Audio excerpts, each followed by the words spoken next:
De acordo com a programação deste nosso congresso, antes, porém,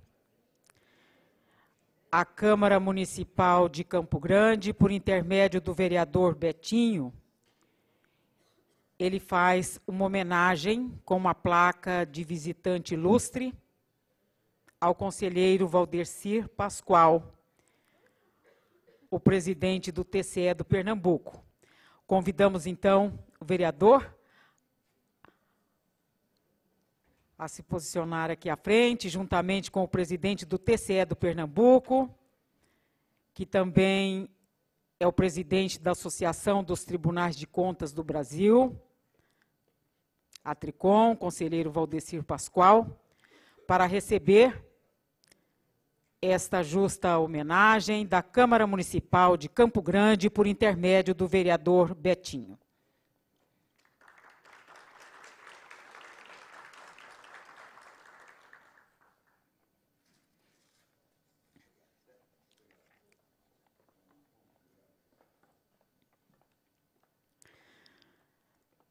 Retomando, então, as atividades do período vespertino, programadas para o 2º Congresso Internacional de Direito Financeiro, teremos, neste momento, a palestra sobre o tema Precatórios e Sequestro Humanitário. Para compor a mesa técnica dos trabalhos, como presidente da mesa, convidamos o professor doutor José Sebastião de Oliveira. Ele é coordenador do curso de mestrado em Direito do Centro Universitário de Maringá, Paraná. Seja bem-vindo, professor.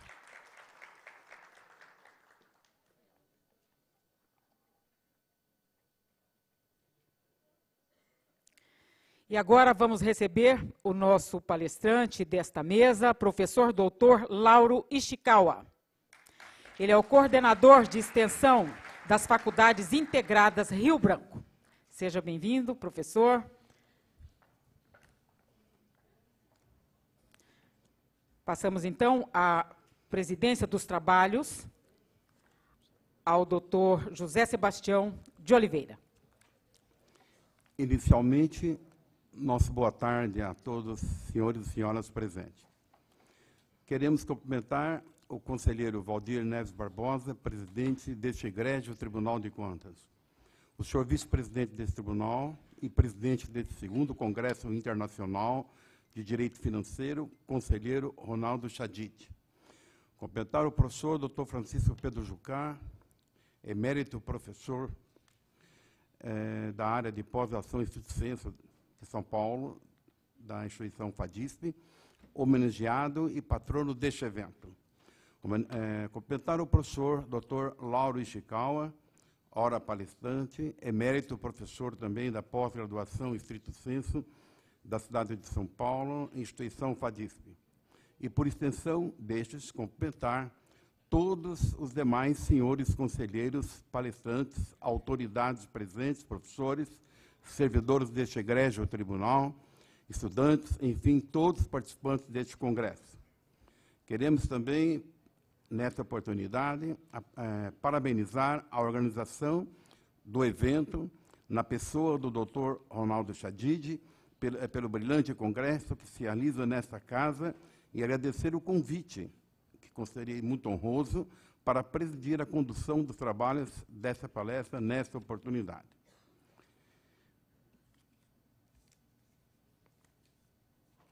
Inicialmente, queremos aqui fazer a apresentação da pessoa do Dr. Lauro Ishikawa e peço licença para fazer a leitura resumida do currículo vitae do palestrante. O Dr. Lauro Ishikawa é mestre em Direito pela Pontifícia Universidade Católica de São Paulo. Também tem o título acadêmico de doutor em Direito pela mesma Pontifícia Universidade Católica de São Paulo. É o coordenador adjunto e professor permanente efetivo da pós-graduação estrito sensu, mestrado e doutorado da Faculdade Autônoma de Direito FADISP, da cidade de São Paulo. É também coordenador de extensão e professor das Faculdades Integradas Rio Branco, da cidade de São Paulo. professor da Escola de Direito da Universidade Anhembi Morumbi, da cidade de São Paulo. Coordenador dos cursos de extensão do Centro Universitário das Faculdades Metropolitanas Unidas, FMU. É um pesquisador bolsista da Fundação Nacional de Desenvolvimento do Ensino Superior Particular, FUNADESP. Foi membro do Conselho Superior da CAPES, instituição federal, no ano de 2008 ao ano de 2010. E o mesmo é advogado na cidade de São Paulo. Assim sendo, passo a palavra a este emérito professor, que proferirá a palavra intitulada Precatórios e Sequestro Humanitário. Professor, o senhor tem 50 minutos para discorrer sobre o assunto. Muito obrigado, o senhor está com a palavra.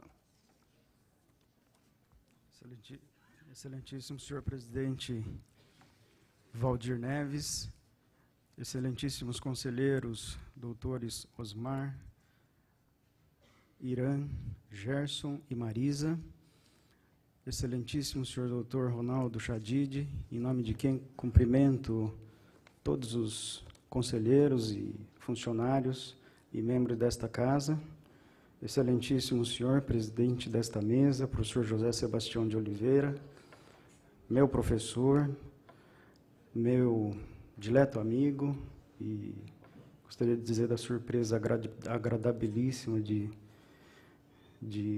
tê-lo aqui ao lado de um excepcional professor, coordenador dos cursos de pós-graduação, estrito sensu, da Centro Universitário Sesumar, de Maringá. É uma honra recebê-lo e ter aqui, ombreando, junto com notáveis palestrantes que nos antecederam e que virão, excelentíssimo senhor Francisco Pedro Jucá, também dileto amigo, professor do programa de pós-graduação, mestrado e doutorado da FADISP, São Paulo, em nome de quem cumprimento os magistrados e os professores aqui presentes, queridos universitários, que é para os senhores que estamos aqui, né? A comunidade acadêmica nos leva a lugares tão distantes da nossa sede, e é por isso que estou aqui, né? Em nome da FADISP, eu agradeço o convite feito pelo Tribunal de Contas do Estado do Mato Grosso do Sul, e especial ao Dr. Ronaldo Chadid. O nosso tema, precatório e sequestro humanitário, ele dialoga, é um diálogo que se faz da vida prática, da vida dos tribunais, da vida da advocacia, com a academia.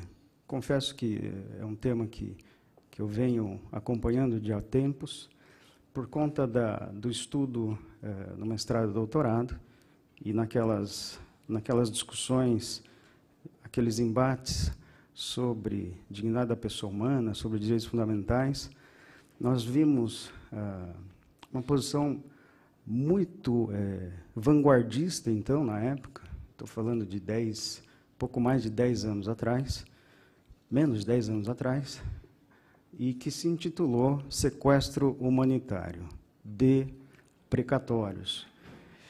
E a discussão que se travava era justamente de como compatibilizar direitos fundamentais em colisão, em choque, ainda que muito bem sedimentados, porque extraímos da Constituição, mas de uma forma bastante crítica e difícil, compatibilizá-los em face das finanças públicas.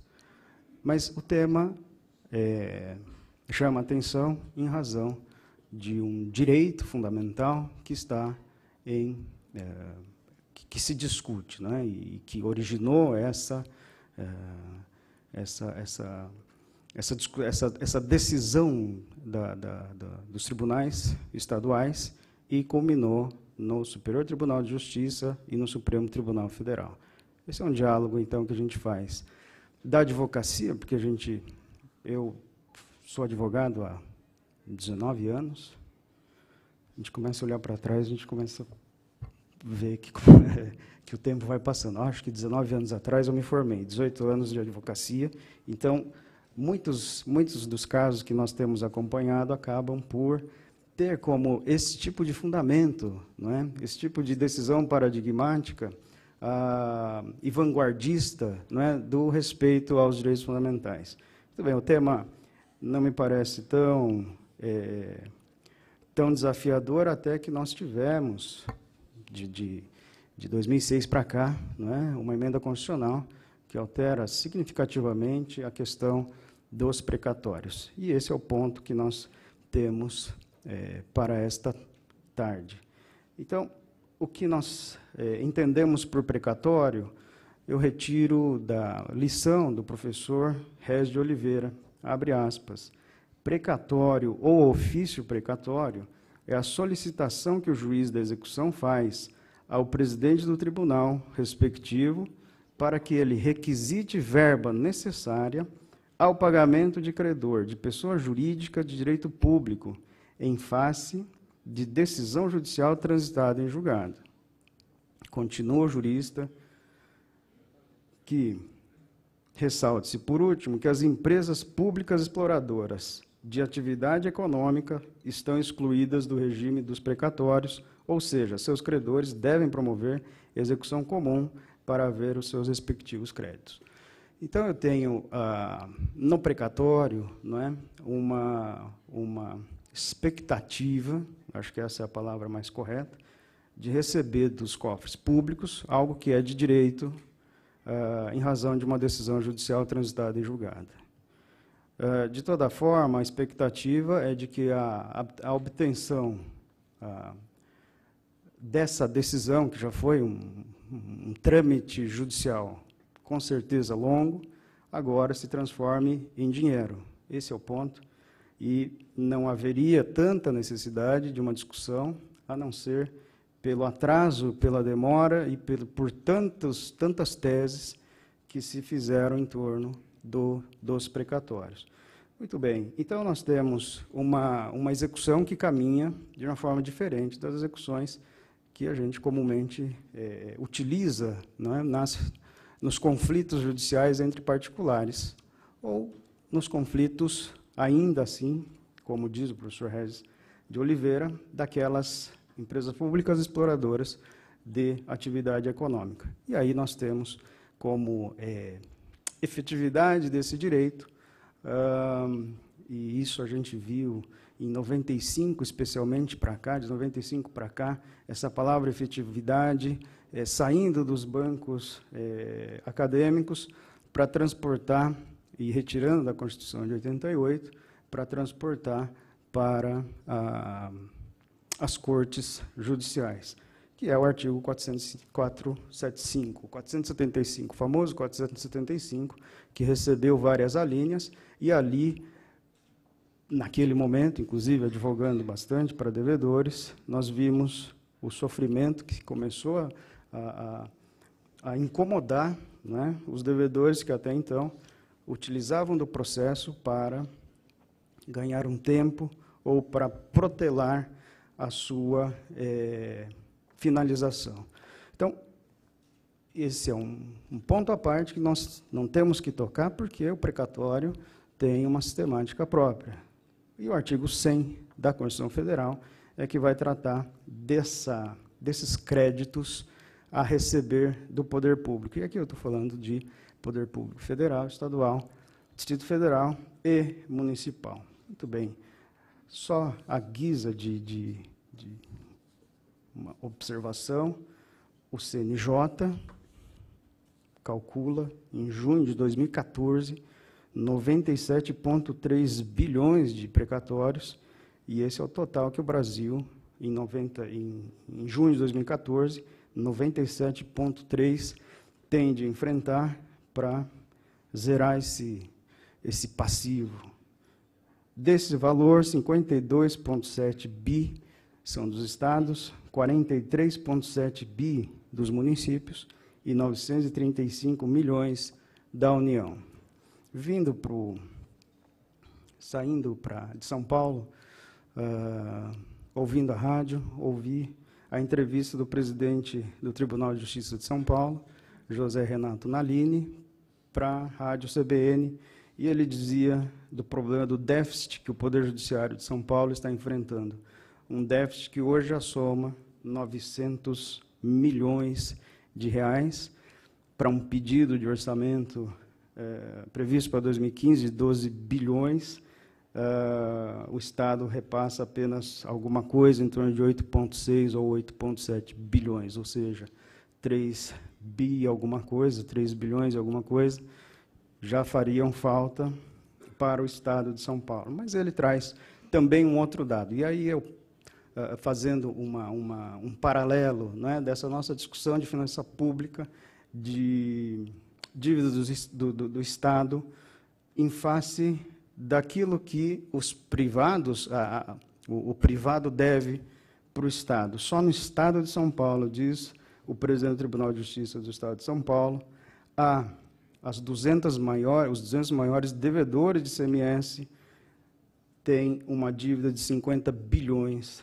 de reais. E aí a crítica que ele faz do nosso sistema processual, especialmente recursal. E ele diz, são 4 instâncias e todos vão efetivamente cumprir à risca essas 4 possibilidades de instâncias até resolver esta pendência com o Estado. 50 bilhões. Então, se a gente fizer uma soma de um cálculo bastante rápido, não é? Se o Estado tem para receber só de ICMS 50 bilhões e tem, por sua vez, só o Estado de São Paulo tem 21,4 bilhões de precatórios a pagar, a conta já começa a fechar. Mas nem sempre essa conta fecha. Aliás, a conta não fecha, né, para o direito. E 2 mais 2 nunca é 4 para o direito. É o que a gente tem aprendido ultimamente. Muito bem. Então, a gente vai falar não tanto da finança pública, mas sim desse direito fundamental, que é o recebimento desse... muitos gostam de chamar, e eu acho essa expressão pertinente, buscar este bem da vida, e, de alguma forma, foi reconhecida por uma decisão judicial. A decisão judicial transitada em julgado, e o cidadão tendo este direito de receber este valor, que é o bem da vida que ele buscou, reconhecido num precatório agora, habilitado, então, para receber, e este cidadão se vê diante de um problema de saúde, da qual ele não busca no Estado, via Poder Judiciário, um tratamento gratuito ou uma compra de um remédio. É isso que nos motiva a tratar, a estudar o assunto. Estamos diante, né, de um cidadão que tem um precatório, ou seja, um valor a receber do Estado, e simplesmente está pedindo para o Estado pagar essa conta. Daí, uma decisão importantíssima do Tribunal de Justiça de São Paulo, que, reconhecendo esta necessidade, acaba por inverter a ordem cronológica dos pagamentos. Ou seja, ele tira o precatório daquele cidadão que está reclamando o pagamento, ele tira da ordem da fila e põe para cima e diz, agora o Estado tem que pagar. Esse é o ponto que nos traz a discussão. Então,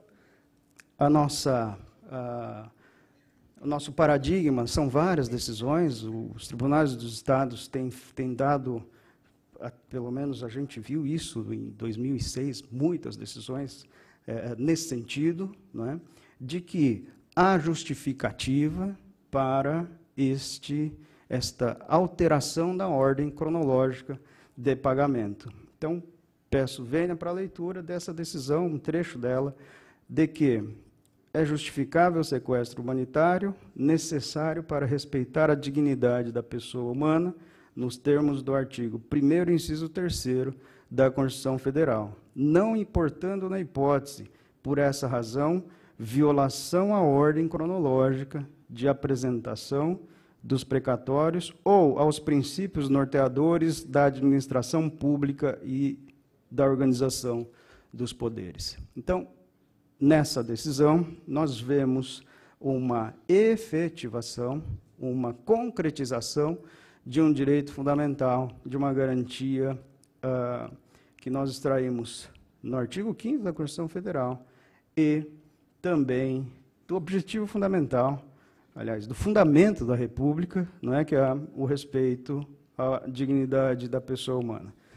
Também, na mesma esteira, o Tribunal de Justiça do Estado de Santa Catarina, abre aspas, do intérprete é exigida ponderação entre os princípios constitucionais da dignidade da pessoa humana, dos direitos à saúde e à vida, de uma parte, e os princípios da igualdade e da isonomia, de outra. Então, aqui eu tenho aquilo que nós chamamos de uma tentativa, né, uma técnica de ponderação desses dois grandes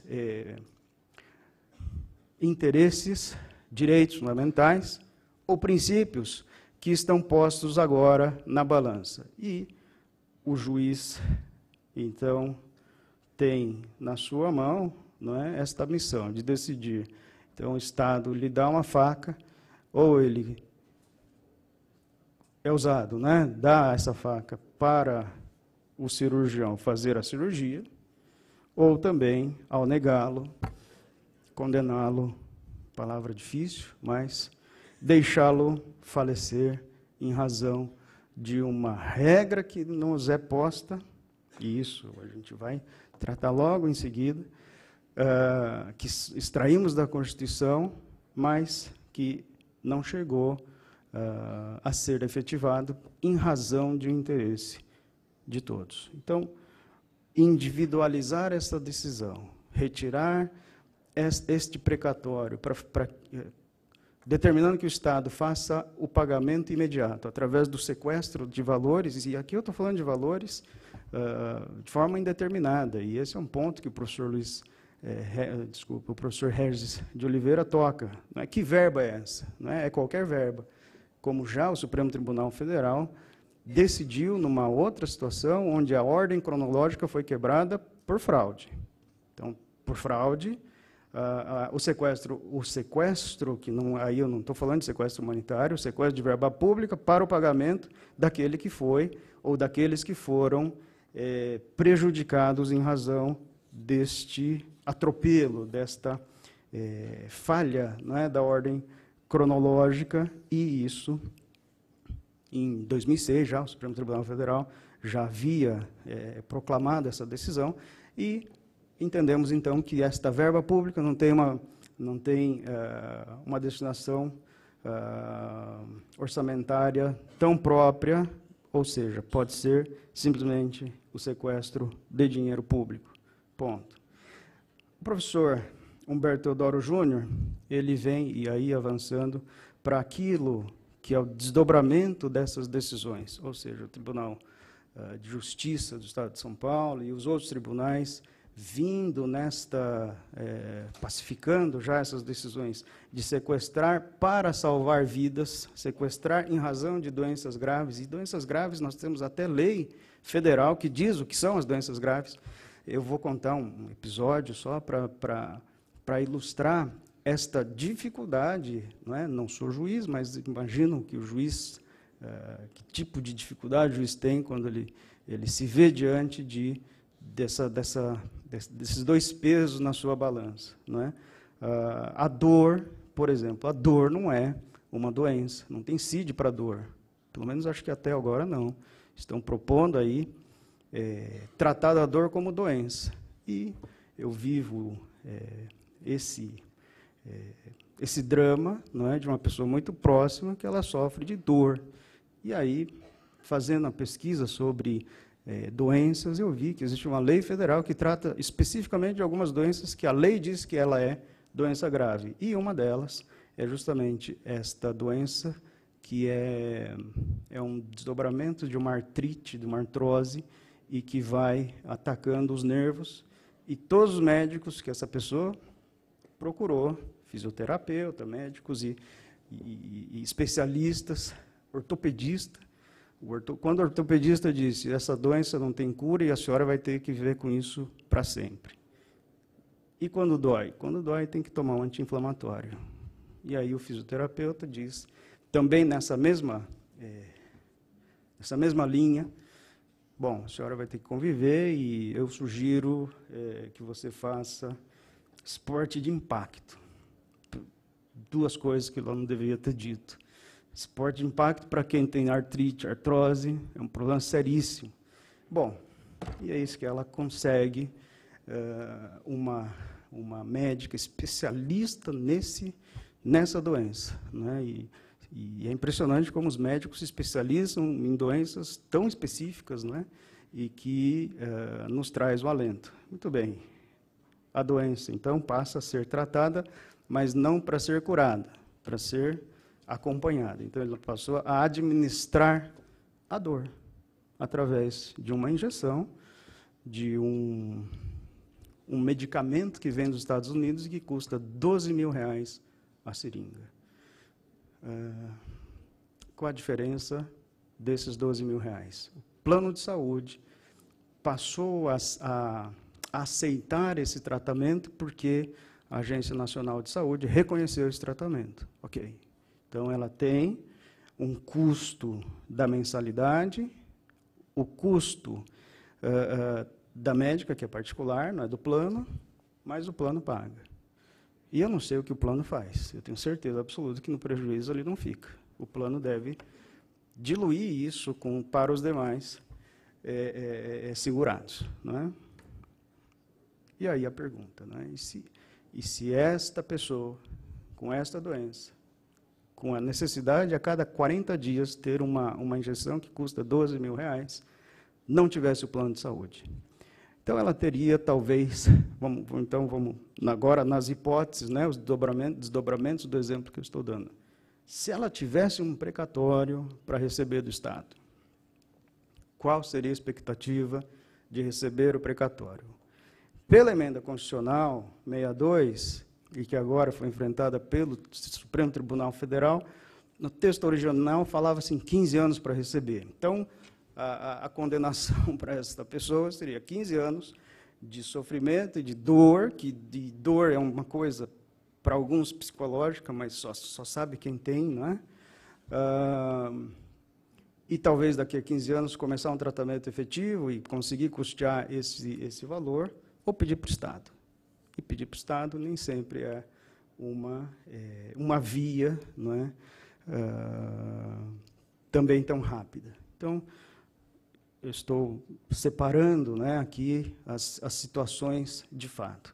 Então, a pessoa tem um precatório, a pessoa está enquadrada nesta situação de doença grave, que o artigo 100 agora trata dessa, fala dos maiores de 60 anos, né, e portadores de doença grave. Então, ela está enquadrada, né, e ela, então, poderia agora receber, por essa emenda 62 de 2009, receber também em gotas homeopáticas, mas que, para a doença dela, daria mais ou menos umas 9 doses da vacina. Ou seja, 9 doses depois, ela entraria numa ordem cronológica do precatório. Explico. A Constituição, então, agora trata, não é, dessa forma de pagamento especial, não é, porque a verba é alimentar, ou porque a verba envolve, não é, atinge pessoas. Aliás, o detentor do precatório, não é, o detentor do precatório é um detentor de precatório de natureza alimentar, ou ele é um detentor de um precatório que tenha mais de 60 anos, ou ele é um detentor de precatório e essa pessoa tem uma doença grave. Se isso acontece, o pagamento é feito da seguinte forma: 3 vezes o valor mínimo que o Estado ou o município considere como mínimo. E aí, em São Paulo, nós temos desde R$5.000 a R$30.000. Então, 3 vezes este valor, 3 vezes 5.000, 15.000, para pagamento imediato. 3 vezes 30.000, 90.000. E o restante desse valor, se o precatório supera essas 3 vezes, para ser recebido em ordem cronológica. Então, se dívida da União, R$ 48 mil, 47 mil e alguma coisa. E cada estado tem a sua legislação própria, e se não tiver, tem 180 dias para tê-lo. Também ele pode aumentar, mas ainda assim nós nos mantemos no problema da efetividade. Quer dizer, como é que se entrega o bem da vida para essa pessoa com dor? Se entrega o bem da vida para essa pessoa com dor com o tratamento. E isso ela não estaria culpando o Estado. Muito pelo contrário, ela simplesmente estaria tentando efetivar um direito que já foi reconhecido, da qual transitou em julgado. Ou seja, sobre coisa julgada, não há discussão. O professor Nelson Neri Júnior, ele abre uma discussão sobre coisa julgada, e quando começaram, não é, a criar teses sobre a relativização da coisa julgada, ou sobre a desconsideração da coisa julgada, ele começa um trecho do livro dele de Princípios Constitucionais. Ele diz: na Alemanha nazista, o quarto poder tinha a função, exercida pelo Ministério Público, tinha a função de rever as decisões contra o Estado. Quer dizer, olha só a comparação que um dos maiores juristas de direito processual civil faz, né? E isso realmente é aterrorizante. Então, sobre coisa julgada, o que nós temos que efetivar, né? Então, o sequestro humanitário, nessa linha, efetivaria os objetivos fundamentais de respeitar a dignidade da pessoa humana. Como fazer? Veja, aqui nós precisamos tratar, olhando para aquele que deve ser o destinatário da norma, que não é o Estado, e sim a pessoa. Então, o centro de todas as atenções, o centro gravitacional da norma, da proteção, protege-se a pessoa, protege-se o seu seio familiar, protege-se a coletividade de pessoas, protege-se as pessoas de uma forma difusa, não mais o Estado como centro. Então, não é uma proposta, é só uma discussão, e eu acho que a discussão acadêmica ela tem essa força, não é? Nós temos essa autonomia e nós podemos, sim, propor algumas situações, não é? Então, uma das formas de resolver, quer dizer, depois de toda essa discussão sobre sopesamento, né, qual é a regra milagrosa que nós temos? O professor Vili Santiago Guerra Filho, ele, nos estudos de doutoramento dele, em 1988, ele recebeu o seu exemplar da Constituição Federal pelo navio, 2 meses depois de promulgada. E aí ele abre o livro, diz o professor Viles, ele abre o livro e chega à simples conclusão: nós não voltamos mais a qualquer regime autoritário, porque ele leu o artigo 1º da Constituição Federal. E ele traz uma teoria de Robert Alexy e traz o princípio da proporcionalidade como sendo um princípio que resolveria, não é, estas equações tão difíceis de serem resolvidas. E eu abro aspas: a proporcionalidade, segundo Vili Santiago Guerra Filho, em sentido estrito, importa na correspondência entre meio e fim, o que requer o exame de como se estabeleceu a relação entre um e outro, com o sopesamento de sua recíproca apropriação, colocando de um lado o interesse no bem-estar da comunidade e de outro as garantias dos indivíduos que a integram, a fim de evitar o beneficiamento demasiado de um em detrimento do outro. Então, me parece bastante oportuna essa lição quando nós tratamos dessa pessoa, né, individualmente, que tem nome, que tem uma vida, que tem uma expectativa, com o seu precatório a receber do Estado, em face de uma doença que a acomete e que ela não teria condições de arcar ou não teria o mesmo tratamento no sistema público de saúde. O Supremo Tribunal Federal, numa dessas decisões dos sequestros humanitários, ele traz uma conclusão bastante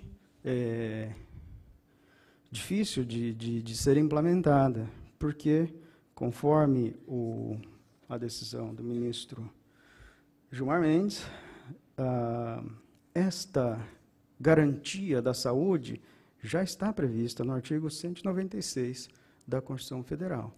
E aí voltamos ao problema, à discussão, não é, da eficácia da norma constitucional.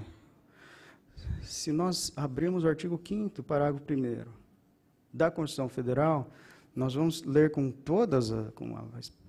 de forma mais transparente, sem muito exercício de interpretação, de que as normas garantidoras de direitos fundamentais têm aplicação imediata. E o 196 ou qualquer outro que diga sobre direito à saúde, direito à segurança, direito à educação e etc., na visão de muitos, tratam-se de normas programáticas. Então, voltamos ao exemplo dos 15 anos que foram propostos na emenda constitucional 62, 15 anos para pagamento de um precatório, ou seja, de uma dívida reconhecida que não caiba mais qualquer tipo de recurso ou discussão, e agora 5 anos. Não é? Qual é a programação do Estado para que essas situações sejam resolvidas? E, para isso, realmente, a academia não tem resposta. A resposta a gente vai buscar naquilo que efetivamente dá, não é? de concretização. A proposta é dada, os direitos estão declarados, os direitos estão reconhecidos, estão fundamentados na Constituição Federal. A garantia é constitucional, não se discute, mas como efetivá-la? Muito bem. E o professor Paulo Bonavides, aproveitando até a excelentíssima explicação do professor Luiz Rodolfo Souza Dantas, o professor Paulo Bonavides ele diz assim: o novo Estado de Direito pertence aos direitos fundamentais. E parece que isso está muito mais do que explícito nos dias de hoje. O novo Estado de Direito pertence aos direitos fundamentais e, principalmente, às garantias e salvaguardas que a Constituição ministra pelas vias processuais. É mais o estado de legitimidade do que propriamente o da legalidade em sua versão clássica. Um Estado em busca de meios com que repare os seus fins. Muito bem, eu gostaria, já finalizando, de agradecer imensamente o convite do tribunal e especialmente aqui, peço vênia para saudar o professor, o conselheiro Ronaldo Chadid, e render as minhas homenagens também ao professor Francisco Pedro Jucá, dileto amigo, professor que divide comigo algumas aulas de doutorado e que, como diz o professor Roque Carrasa, o conhecimento é como o horizonte, você dá um passo e ela afasta outro. E a gente vai sempre buscando e sempre ele vai se afastando, porque a gente não consegue ter as respostas. E encerro com as minhas homenagens ao professor José Sebastião de Oliveira, que em 2002 foi meu professor, e foi amor à primeira vista, né, professor Sebastião? Convidei o professor Sebastião para fazer parte da minha banca de doutorado, então, definitivamente, o professor Sebastião faz parte da minha vida. Foi uma grata surpresa encontrá-lo aqui. Gostaria de agradecer a todos E parabéns pela brilhante condução desse segundo Congresso Internacional. O primeiro aconteceu em São Paulo, no Tribunal do Trabalho, no Fórum do Trabalho, nas mãos do professor Francisco Pedro Jucá e com o apoio da FADISV. Muito obrigado a todos.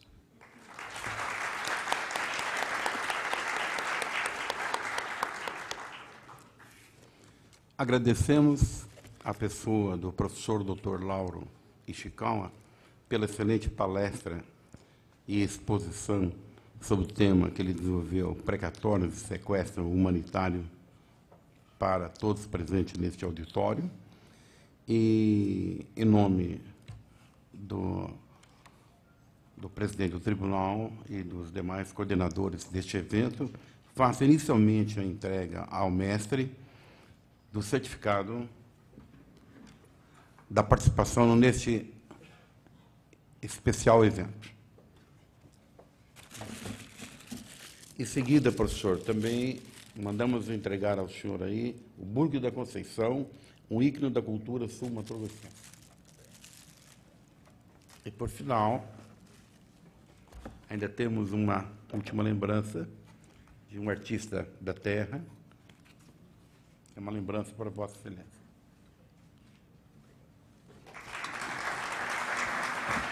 Parabéns, muito obrigado.